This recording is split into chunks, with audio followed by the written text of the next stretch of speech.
Hello, and you're very welcome to a very special edition of the Town End podcast. Yes, look, this is a bit of a preview looking ahead to tonight's game, but we are joined by Dundalk FC royalty. When Martin Lawlor says he wants to have a chat with you, you agree to it straight away. So please, welcome to the pod, Martin Uh, Lawlor. Martin, Chris, you're very welcome back. Chris, thank you so much for. I'm humbled by that introduction, and it's always a real pleasure to engage, interact with anything Dundalk related, whether that's community, whether it's the club, or otherwise. So I'm delighted to be here, and I'm hoping that we might have a couple of minutes just Yeah. to talk about why I will be joining a number of ex Dundalk players at the game this evening. Yeah. Well, look, Martin, you're even starting to chalk up the appearances here on the podcast. This must be your fourth or fifth appearance already, and you're always very welcome. But like you just Indeed. mentioned there, you'll be in Oriel Park tonight. So do you want to tell everyone why they might be able to see you tonight? Yeah, I'm part of a wonderful group of volunteers, and we have formed the Irish Professional Footballers Benevolent Association. And in a nutshell, Chris, without going into too much detail, it's a benevolent association, charitable in its status, Mm-hmm. who wants to look after ex players, female and male, who have fallen on hard times through various different circumstances. And we want to help those people with support levels that help them to a better quality and a better quality of life, basically. One of the things that's emerging, I think it's general knowledge in the football world, is dementia is Mm-hmm. being very, very closely related with ex soccer players. And while it's not scientifically absolutely proven, there seems to be growing links. Mm-hmm. And one of the areas we are looking to concentrate on in the initial stages of our support levels is for people who have developed various dementia, Alzheimer's, etc., etc. So that's it in a nutshell. Yeah, I mean, it's a very interesting area, and it's great to see a group, an organization like yourselves being able to continue on that help, because I think, in particular, when you think of modern day players, they get a lot looked after them, and then you finish your career and you're kind of left to fend for yourself, Yeah, not knowing where to go. But to have support of your yeah, peers still, and people who understand what you've been through, I think that's a yeah. really important part.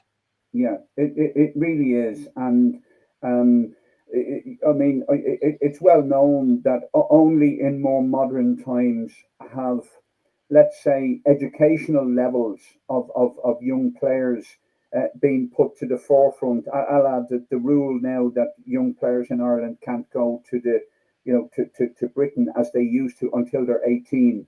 Hmm. And that's helpful in a way, because it nearly qualifies them to concentrate on the education, which sets them up for life in general and not just a career in football. So uh, it's a great idea for young players, female and male, to mix a good education with their career. But you could take a 26-year-old at the top of their career, and suddenly they get a really, really bad ACL, and Hmm. the club can only look after them to a certain degree, but it's decided your professional career is over. Um, if there's no education to back that up, etc., a person like that can be left in quite challenging circumstances from an educational perspective, which affects their job prospects going ahead, and their lifestyle and their family, etc.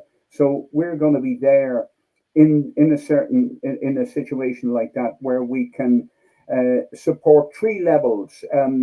There would be a kind of dementia help, hard times, those type Hmm. of situations. There would also be the psychosocial area, helping ex professionals in the psychosocial with psychotherapy help, etc., etc. And also back to education element.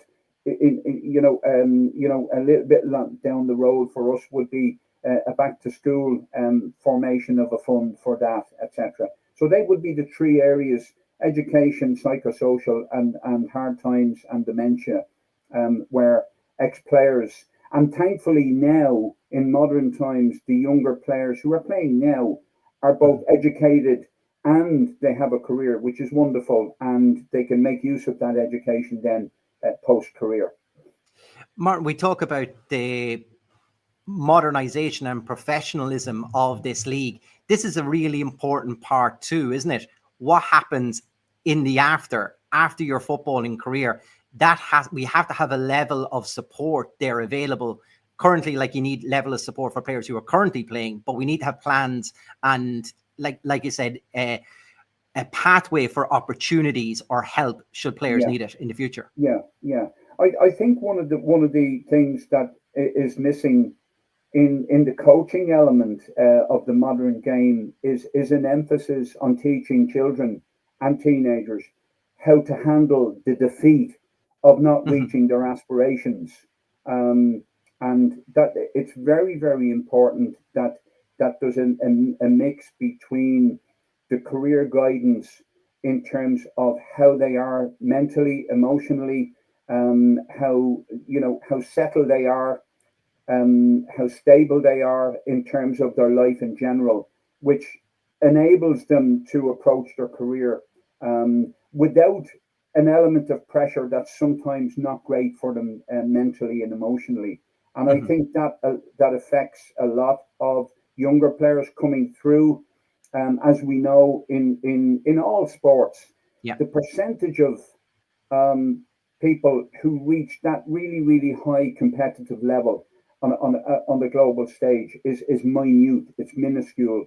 And I think we have a responsibility as adults in all fields, in the coaching world particularly, to maybe educate children in all sports as to how to enjoy the sport so that they enjoy it through their life.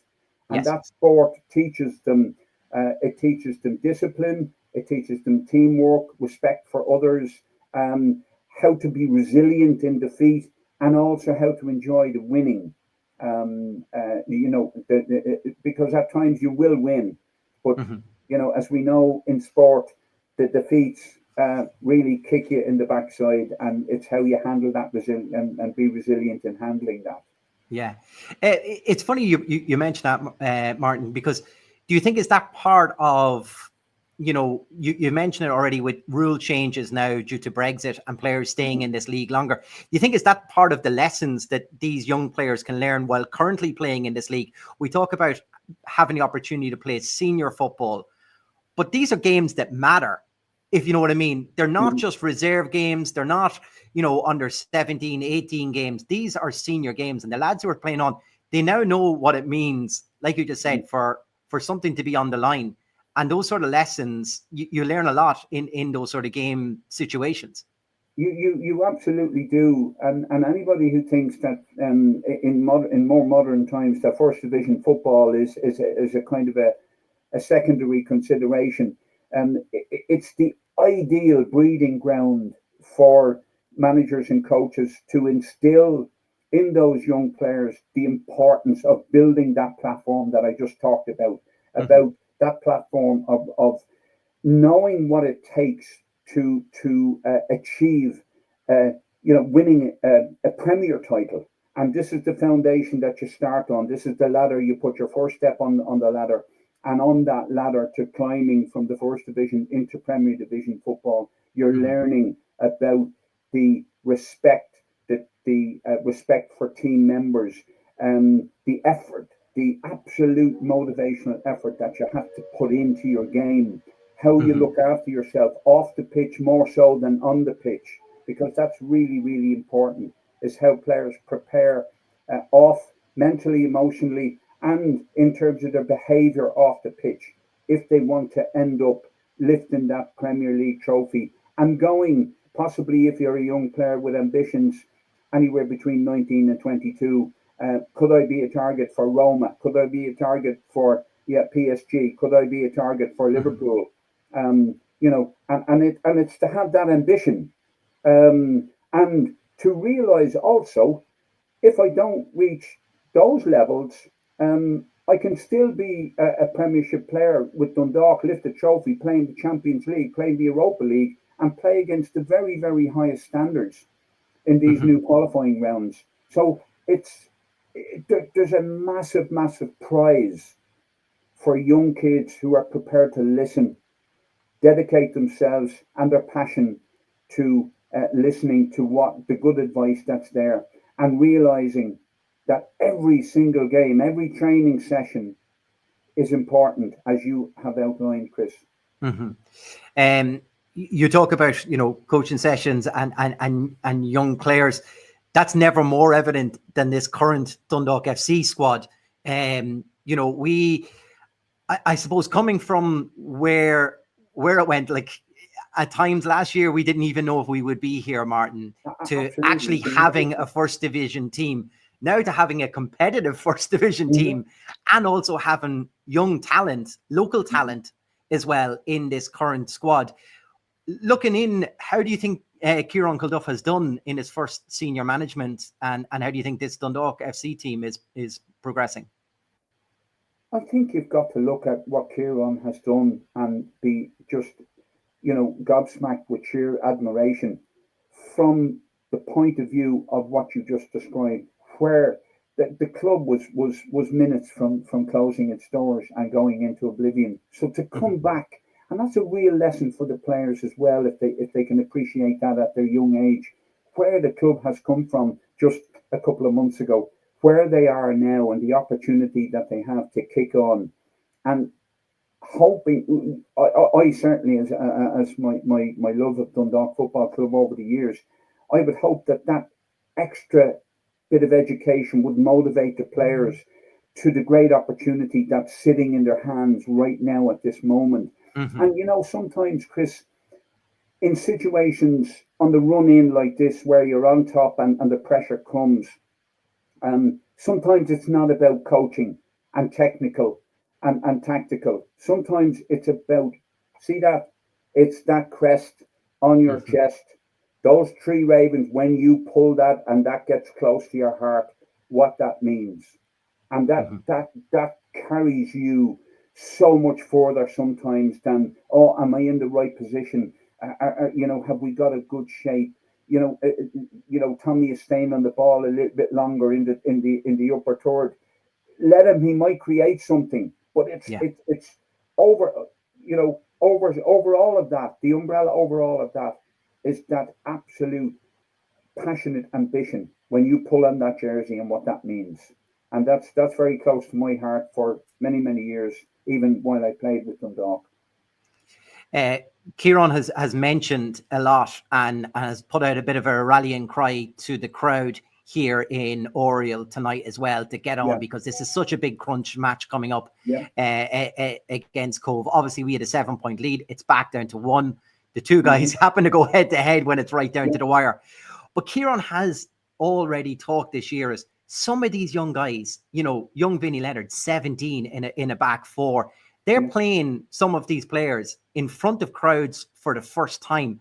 How important do you think, that motivation from the Dundalk home crowd for, in particular, fixtures like tonight? The Dundalk crowd are one of the most demanding crowds in the country, as I would have experienced over many, many years. And they have every right to be, because of the tradition and the players that went before even me, and the great tradition of winning. And I think the crowd definitely plays a role in creating that atmosphere, a loud, boisterous. You remember D-Shed from years ago. I go back to a particular game. We're 2-0 down against Derry, and we've 10 minutes to go, and suddenly Dundalk win 3-2. We had about 16 players on the pitch that day. And 4 of them were out of the crowd. It was just incredible. It was sensational, and it's that role that the crowd plays. And the supporters should never think that they're just there to see a game. The supporters should realise what it means when you're a young player and you're out on that pitch and you have been handed a Dundalk jersey with that crest on it, and you look at that crowd and you realise, I'm representing this community of people. They're not just football supporters. They're a community of people who are diehard and have always supported the club through thick and thin. So I would urge the crowd to be as loud and as boisterous as they have ever been at a cup final or a final day Premier League day in the league season when we won the league. I would urge the crowd, because psychologically you get a win tonight, you're halfway home. You're halfway home. There's no doubt about it. And that's the role that the crowd plays. And as I said, that links into the other point that I made. That's not tactical or technical. That's the crowd getting behind a fella and his motivations and his passion rising in his chest, and he's putting in, he's going beyond, he's running that extra yard when the ball would have ran out of play, and he puts in that extra effort over the 90 to go and get that ball retrieved and probably create a goal chance. The crowd does that. That's nothing to do with technical or technical. So it's hugely important. Of course, some of these young players, they're probably looking up and also playing alongside players like Daryl Horgan, who's been there and done it with this club. Like, you couldn't have a better person to lead this club either as captain. Absolutely. Daryl has shown beyond comprehension his commitment to the club. And it wasn't just in the good times when he was winning leagues and cups and stuff, in different eras.